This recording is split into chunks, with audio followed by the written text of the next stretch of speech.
এই যে দেখেন আপনাদের একটা দেখাই জ্বালার ভিডিও তৈরি করতেছি, তবু মনে করে জ্বালাটা ভালো মন্দ যাচাই করবার জন্য এই জ্বালাটা এমনি বাড়ি দিলে এই যে মাটিটা ছেড়ে গেল, এই জ্বালার গোড়াটা কিন্তু সেকে নাই, ঠিক আছে। এই জ্বালাটা জোরা জ্বালা নাও জ্বালা, এটা না গেলে গুছা মরবো না, তাড়াতাড়ি শিবা দিয়ে হালাই দিব, আপনার ক্ষেতটা তাড়াতাড়ি নাইকে ধরবো। আর যখন কিনে এই যে কালা জ্বালা আমি একটু ধর, এই কালা জ্বালাটা যখন আপনার বাড়ি দিয়া এমনি জ্বালা ভাঙতে পারবো, অবশ্যই জ্বালা সবাই বাড়ি দেয়, কিন্তু এই গোড়াটা চেকা জায়গা, এই গোড়াটা চেকে গেলে গা এই ইটা না গাইলে পরে আপনার এই ধানটা না গাইলে, জ্বালাটা না গাইলে পরে আপনার এই ধানটা আগে গুছা মরবো, মরার বাদে তারপরে কিন্তু আপনার জিয়ে উঠবো, এটা প্রচুর দেরিতে জিয়ে উঠবো।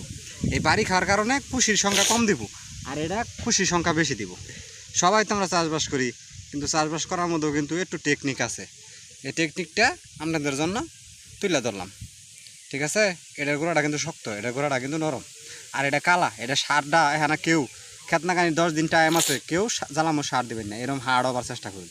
আর যদি কালা থাকে তাহলে মিস্টার টপ দিয়া আপনার মনে করুন করুন, মিস্টার টপ দিয়ে জ্বালাটা এরকম নাল বানাবার চেষ্টা করুন। আর জ্বালা গোড়াটা শক্ত হইলে, জ্বালা গোড়াটা শক্ত হইলে পরে না গেলে পরে মনে করেন আপনার ফলনটা ভালো হবে।